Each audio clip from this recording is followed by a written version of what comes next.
एक ढाबा कल्चर आ गया और नौजवानों में, जिसने बहुत सी जिंदगियों को तबाह कर दिया।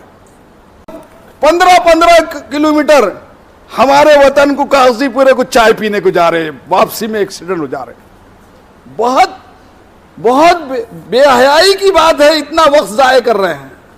और वो चाय भी क्या चाय है, कोई सोना चांदी मिला हुआ है? जैसी यहाँ की चाय है वहां के हर जगह की चाय। अल्लाह के रसूल सल्लल्लाहु अलैहि वसल्लम ने फरमाया,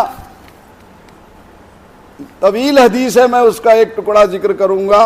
फरमाया, सबअतुन युज़िल्लुहुमुल्लाह ताहता ज़िल्ल अर्शी यौम ला ज़िल्ला इल्ला ज़िल्लु अर्शी, के 7 किस्म के लोग वो हैं जो क़ियामत के दिन जो है अर्शे इलाही के साए में होंगे, जिस दिन कोई साया नहीं होगा सिवाय अर्शे इलाही के साए के। उसमें दूसरे नंबर पर कहा, वह शाबुन नशा फी इबादतिल्लाह। बुखारी की रिवायत है, मुस्लिम की रिवायत है कि वो जवान जिसकी जवानी अल्लाह की इताअत में गुजरी।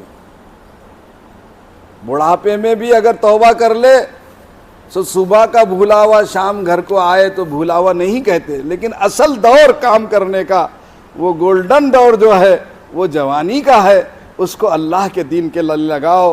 वक्त ज़ाय मत करो।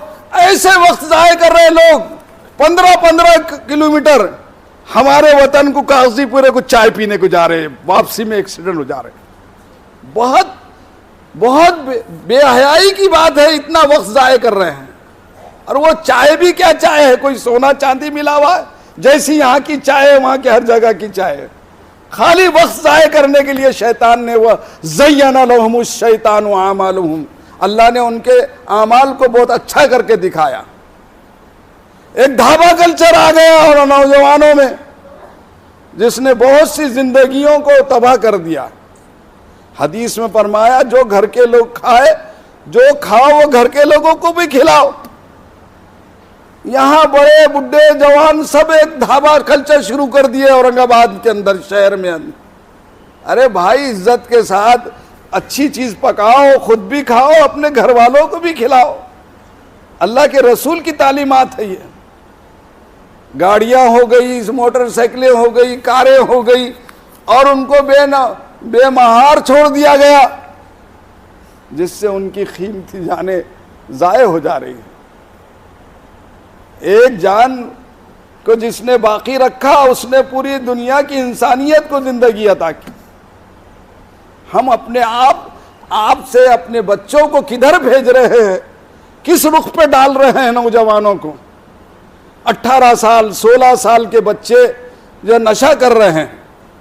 ये नहीं कि सब नौजवान ऐसे हैं, अल्हम्दुलिल्लाह कुछ नौजवान ऐसे भी हैं जो तालीम याफ्ता है, पढ़े लिखे हैं, अल्लाह वाले हैं, दीनदार हैं, नमाज़ों का एहतमाम करते हैं, लेकिन उनकी तादाद जो है बहुत कम है। अक्सरियत जो है, जिधर जो है यहूदियों ने, ईसाइयों ने जिस रुख पर डाला है, उसी रुख पर चले जा रहे हैं। अल्लाह के वास्ते हमारे नौजवानों को अल्लाह कबूल फरमाए, तड़पने फड़कने की तौफीक दे उनको। अल्लाह तड़पने फड़कने की तौफीक दे, दिले मुस्तफ़ा सोज़ सिद्दीक दे। आज नौजवानों को इरादा करना चाहिए कि हम वक्त ज़ाय नहीं करेंगे।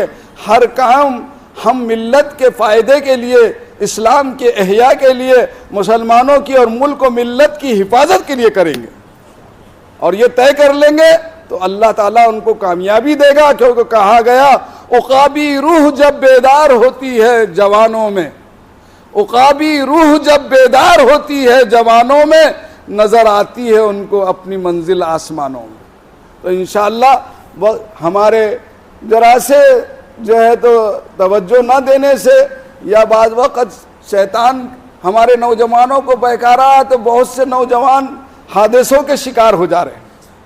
अभी परसों एक बहुत बड़ा हादसा हुआ, जिसमें 5 नौजवानों की गाड़ी बीच में से टूट गई, इतनी तेज़ चला रहे थे। गाड़ियों की रफ्तार, मिनट 2 मिनट का फ़र्क पड़ता, आप कितनी भी तेज़ चलाओ। जल्दी और चलाने में कोई मंजिल को नहीं पाना था, लेकिन शैतान को ये हादसे से गुजरवाना था। इसलिए हमारे बड़ा अफसोस है। हम दुआ करते कि अल्लाह उन 5 नौजवानों में से 3 जो शहीद हो गए, अल्लाह उनकी मग़फ़िरत फरमाए, उनके माँ बाप को और पसमानदागान को सब्र जमील अता फरमाए। दो जो हयात हैं उनको सेहत कामिला अता फरमाए। हमारे जामिया इस्लामिया काशिफुल उलूम जामा मस्जिद के जो सदर हैं मौलाना अब्दुल जब्बार मोहम्मद हाजी अब्दुल जब्बार मोहम्मद गौस साहब, उनके 2 पोते, और वो 2 पोते भी कहते जो एक बेटे को एक बेटा था, सिर्फ दूसरे बेटे को भी एक ही बेटा था, दोनों एकलौते थे और शहीद हो गए। वो इस हदीस में फरमाया एक्सीडेंट में मरने वाला भी हुक्मन शहीद है। अल्लाह ताला जो है उनके भी पसमानदगान को सब्र जमील अता फरमाए और हमारे तमाम नौजवानों की अल्लाह हिफाजत फरमाए, उनकी उम्रों में बरकत अता फरमाए, उनकी तमाम सलाहियतों को अपने दीन के लिए कबूल फरमाए। आमीन व आखिर।